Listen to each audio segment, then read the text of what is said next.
2 losses, and VP 1 win, 2 draws, 1 loss. Yeah. I personally think like Hot Six, they've played better than what their points say, in my opinion. Okay. Yeah. And going into this game, it's hard for me to put VP as a clear favorite based on the play both teams have shown. For Hot Six, of course, it's kind of do or die time at this point if they want to look at the top 4. They have to win this series 2-0, and they probably have to get at least another 2-0 and a draw to have a shot at that. As for VP, it's not do or die time, but with a win here, they have almost secured top 4 as well. They would be on 8 points should they win this. So definitely a very, very important game for both teams. Realistically, probably a draw, where I think Hot Six is going to catch them a bit off guard, and then the other game, VP will probably just beat them on being on paper the stronger team. Mm-hmm. I would actually say that Virtus.pro would actually take this one 2-0. In terms of like saying logically, I think Virtus.pro should be able to take a 2-0 against Hot Six. I do agree though that Hot Six have been kind of showing good plays. Even the games where they lost, they sometimes still had an advantage early in the game, and then they just either they choked or something went amiss, and then the later game they seem to struggle a bit more than the mid to early game. And I think if you're thinking about Virtus.pro, even if you're thinking a couple of months back, Virtus.pro was the team that had the longest game. If it comes to late game, they'll be able to win the game out, and they'll be able to play it out and make as little mistakes as possible. And I think that Virtus.pro, because of that, should be able to 2-0 Hot Six. Winter, what about you? Especially because we thought in the VP Empire match, VP had a slight edge just given Empire's performance the previous days, but then Empire came back. The Empire stroked back, and then we have VP going down 0-2. That was their first loss. Where do you see that coming into play? I mean, do you think it was just slip up? Obviously, those two teams know each other very well. Maybe that was a factor. Yeah, I think knowing your opponents very well is definitely a huge plus. And going back to MVP as well, like VP versus MVP matchup, I think MVP in the games that they lost, they definitely showed that there were a lot of potential, a lot of strengths in their game. And just looking back at the EG series, the first game, they lost because EG had a fantastic team fight when they were defending their base.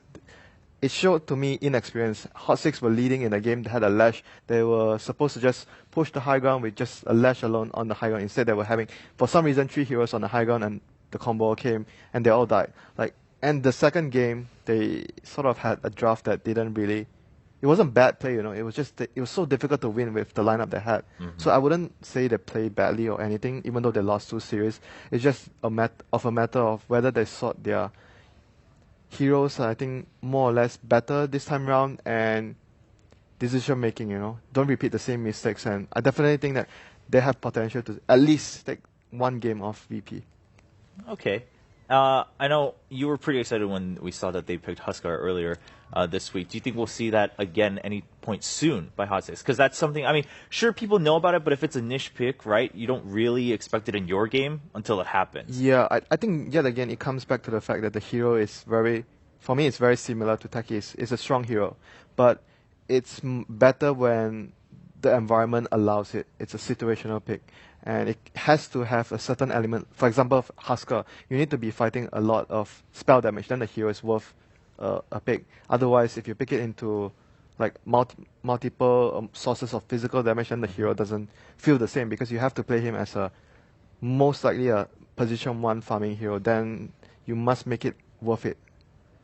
And that particular game also was, of course, Forev into a Timbersaw. They didn't succeed with that game. They actually ended up losing that against Vici at that point. I mean, he got a BKB just to deal with that. And usually you don't want to deal. Exactly. You don't want to get BKB on Huskar because it contradicts the hero's concept. He has a lot of magic resistance. So being forced into going into a BKB that game, really, it's not something what you want as Huskar, but he has to do it because Timbersaw, everything he does is pure damage. Yeah. Well, speaking of niche picks and whatnot, you were bringing up kind of similar to Techies. So far, Techies taking TI5 by storm. Shiver, how do you feel about that? I know the other 3 guys, they haven't been a huge fan. I'm personally a big fan because I don't have to play against it. This is a big factor, actually. This is a gigantic factor of liking Techies or right?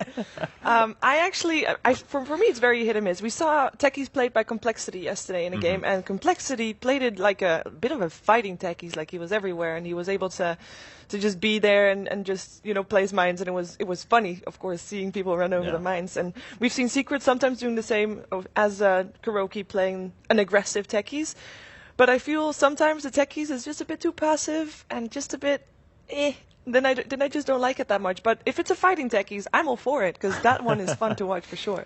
Is that second game between those two teams still going on right now? No, it's over. Okay, So, I didn't get to see the very end So of it. Secret just played their game 2 against Complexity, and in game 1, Secret picked Techies and won with Right. it. Game 2, Complexity first phase pick Tusk Techies. Right, I remember that. They lost. Okay. And Secret The dream actually is dead. Secret had a really interesting way of dealing with it. So I didn't really watch the game that closely. I just saw the picks, and a pick Secret pulled out in that game that they haven't used before this whole tournament. They picked Treant, and I think the main reason they got it was that a Treant with a gem can just use Nature's Guise and just scout the whole area and secure it for the team with very minimal risk of getting ganked himself.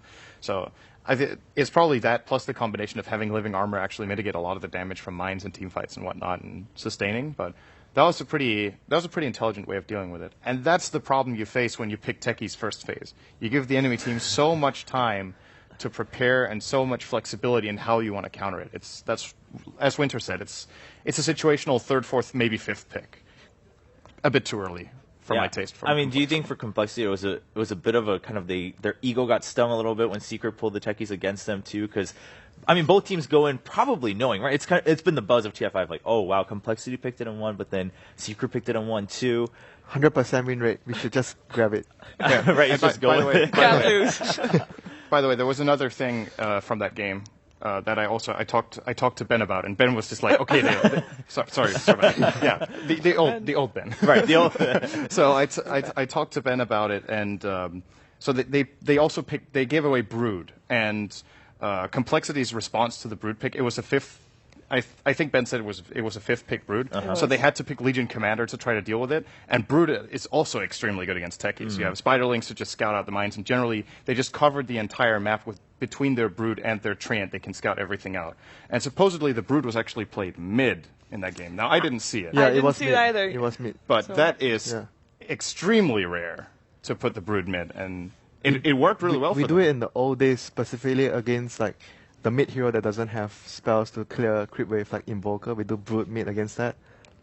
It's just a good example. But what was his matchup? Yeah, but I think they switched the lanes. It wasn't the Legion at the start, and he just came over after. I can't remember the heroes because I didn't catch the whole Right. game as well. Yeah, of course, that was on a different stream. But just something interesting to note, like you said, I mean, it was 100% win rate. The dream is dead, Not everyone. anymore. Techie's no longer 100% win rate. No point in picking him anymore. We'll just rest that right there for the rest of TI5. As you guys saw on the screen right behind us, the next match is coming up on mainstream. Of course, we are waiting for VP versus MVP Hot 6, and then actually both MVP teams now playing a match. MVP Phoenix will be playing up against IG, and Team Empire playing against Newbie. Let's talk about Newbie a little bit. As Shiver, we were just saying, Newbie definitely also a team that has, I mean, pleasantly or not, surprised people in their results. How do you view their results so far? Well, to be honest, my expectations were kind of low on one side because I know last year TI.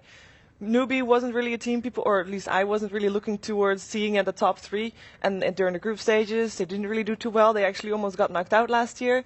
And then all of a sudden, they ended up winning the whole thing. So even though I am not really expecting too much of Newbie, I'm still, in the back of my mind, is still, they did this last year too. They could still come out, and they could still end up taking the whole thing. Who knows? They're actually doing better than I was expecting, though. They are quite stable in their performance, which is nice to see for them.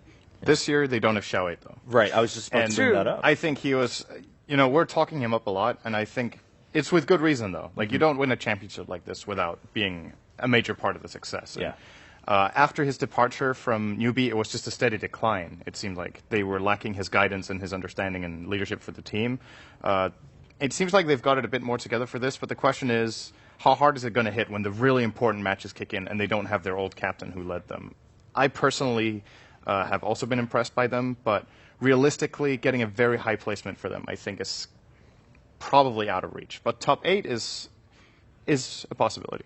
Okay. Winter, I mean, in that case, then would you just say that, sure, their execution is still there, they're able to pull the games off once they get in, but what part of Xiao 8 do you think they're missing the most?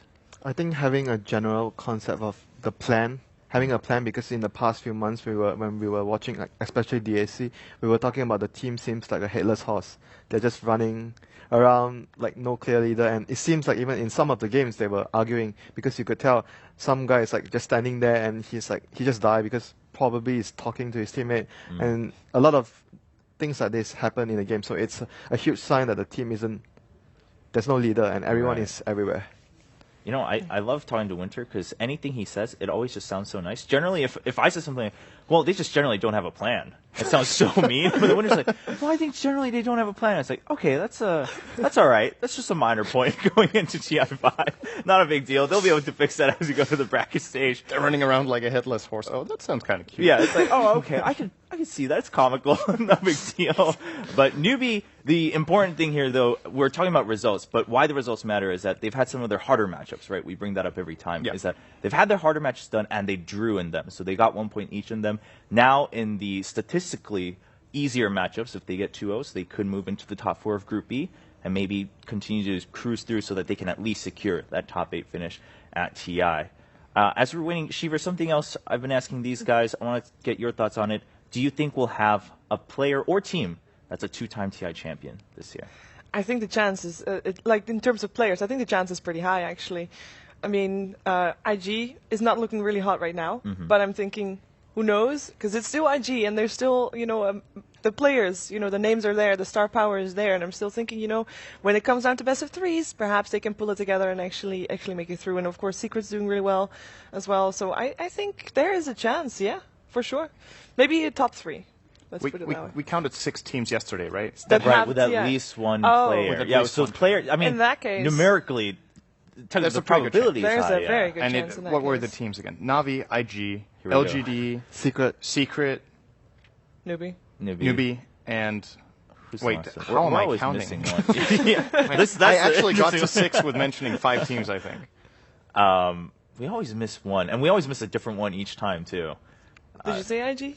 Yes. IG, Okay, so Navi, IG, Secret. Newbie, Secret, LGD. Someone's eluding us. Yeah, someone is eluding us hard.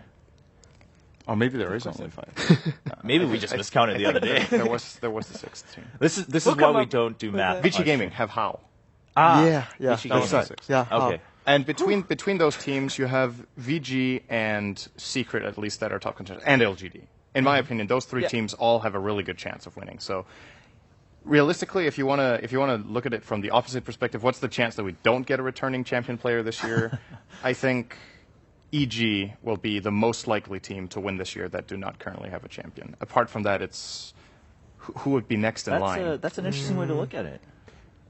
If Empire actually shows up, You know, It's I was a getting late, really man. big Empire believer, but I I am am- starting to get really skeptical. yeah, but things are starting to get better. They did. now. They did 2-0 Yeah. versus Pro earlier today. They or 2-0 yesterday. versus Right, Pro. but that's I don't know which one it was. that's like a unique matchup within that group, right? Like Yeah. they're from the same region, they know each other pretty well.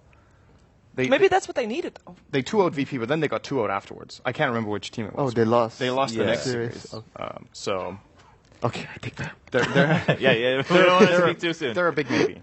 Yeah, I mean, if their gears are to kick in, like it's gonna be a long climb because already it's been 3 days now, 2.5 days, and if it's just kicking in now, sure, this chance is still there. As we've been mentioning, no one gets knocked out of the group stage, but it's gonna be a pretty tough climb, especially if you're in the very bottom side of that lower bracket.